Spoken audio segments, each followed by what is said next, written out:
Well, good evening, friends. Mark Holmes here, and as always, I want to thank you all for watching, commenting, subscribing, and being part of the Joe Boo Sports Report. Without you guys, as well as you ladies, you know that this literally, and I mean literally, does not work. I've been on the road all day. I mean, all day long. Literally, I just got back, took myself a nice shower, got myself refreshed, and I'm setting up because a little over an hour from now, we will be live streaming the last episode of Hard Knocks. Oh, man. We know DeMarcus Ware is going to be on there. We know there's going to be cute kids on there. We know about some of the players who were worried about making the roster, like Ben DiNucci, Alec Cohen, and Kamara. We know they're going to make the roster, and of course, they're going to try and wrap up everything that is the Dallas Cowboys tonight. And here it is. We are literally one day, 23 hours, 55 minutes, and 50 seconds away from kickoff against the Tampa Bay Buccaneers. Are you ready? Seriously, are you ready? It's been a long day for me. I started out before 6 a.m. this morning, sitting behind the desk over there and looking at the point spread, which had risen to 8, the biggest point spread this week going into opening weekend. They literally are saying, Dallas Cowboys, you are ass and you've got no chance. I've listened to Colin Cowherd literally say he thinks Tampa Bay is going to win 38 to nothing and literally has trashed, as he calls it, his team. Yeah, I don't even know why they're going to show up. But through the course of the day, we've heard that there is a chance for the Dallas Cowboys to have Zach Martin back. Stephen Jones has said they will have a private jet ready just in case Thursday, if needed, to get Zach Martin and Noah Brown to Tampa. We know that Zach Martin has had his first test after the 48 hours. The way it's working, 48 hours after testing positive and you have no longer have symptoms, you have to pass 2 COVID tests 24 hours apart. Today he took the first one. If he passes that one, he takes one tomorrow. If he passes that one, he's game ready to go. We'll see if that happens. But in the meantime, as I get set up for the live stream here, I'm going to get myself something to eat. I don't know if I'm going to have tacos or not because it's kind of late for me to get these tacos and stuff going, but I'll just grab a little something because I can't wait to watch Hard Knocks. But I want to know, What the hell's going on out here? this is Tampa Bay versus the Dallas Cowboys. Hate week. I don't know what that sound was. Did y'all hear something? I have no idea what that was. Guess Joe Boo's playing jokes on me. This is hate week, but it feels like we're going to a love-in.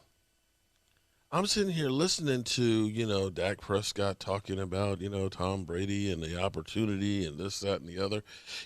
Skip Bayless tried to make something of OC basically saying, well, when he was asked, what's the weakness of Tom Brady? Well, he's older and he doesn't move well in the pocket.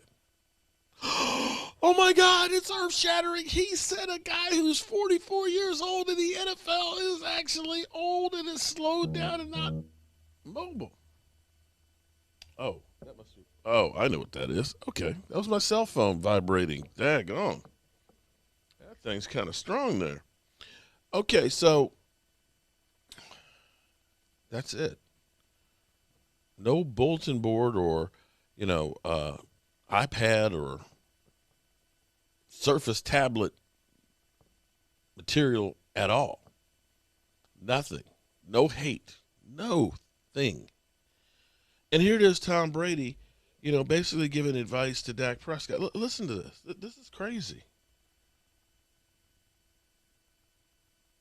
On the flip side, you've also been in a position before as the quarterback and the leader of the team where you're coming off an injury the way Dak is. Yep. Can you just talk about what, I know you can't put yourself in his position of what's going through his mind on Thursday night, but you've had to sit out the way that he did and the emotions that come with coming back and what he's trying to accomplish Thursday night, coming back from a season-ending injury and Yeah. what that was like. Yeah, mine was 2008. I got injured and I missed the whole year. Dak played a little more than I did his last year. He played, I don't know, 4 or 5 games, had great 4 or 5 games. So he's a really talented player.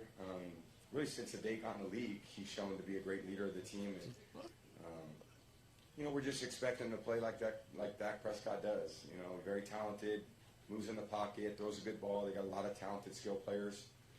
So for us offensively, we're going to have to do a good job putting our defense in a good position. I don't think we can give any extra possessions.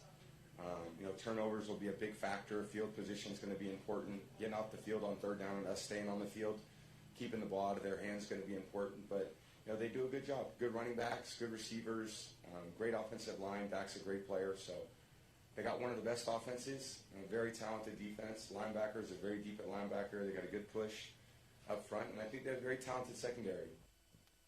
Is he talking about the Cowboys? Is he talking about the Dallas Cowboys? Because I've been listening to everybody else, and basically they've said the Cowboys are ass. But let's go on a little bit more. So it's a big challenge for our team. It's a challenge for your team? Coming back from a potentially career-ending injury like we dealt with in 2008, like Dak dealt with this past year, where there's that fear element, right? And you're also kind of learning what your body can and can't handle. What's it like experiencing that coming back? Yeah, I think we kind of feel invincible at times, especially playing a really physical sport. But I think one thing about getting injured is we're not invincible. I think you have a different perspective when you come back. Sometimes you're really disappointed when you lose games. It's more disappointing when you don't get to play in games. So I'd rather play and lose than not play at all. As crazy as that sounds, but if you're not playing, it just means you're at home. I remember that was a tough year, just sitting and watching all my teammates, and I made a pretty conscious decision. I was going to do everything I could at that point to stay healthy as I could my entire career. You're heading into your 22nd season as quarterback, so Okay, so he's kind of. I'm trying to understand.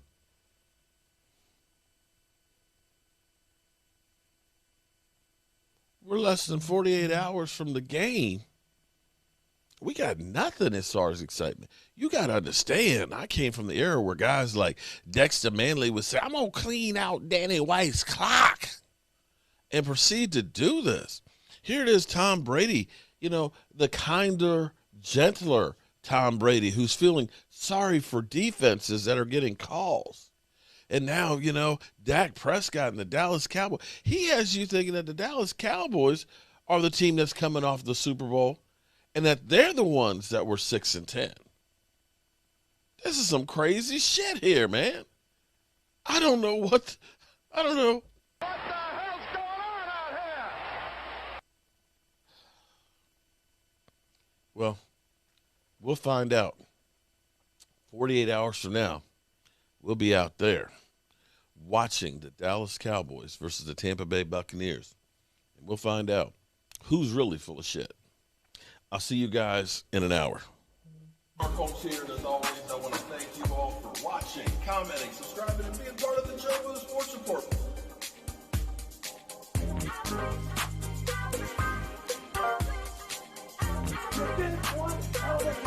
I'll see you in a minute.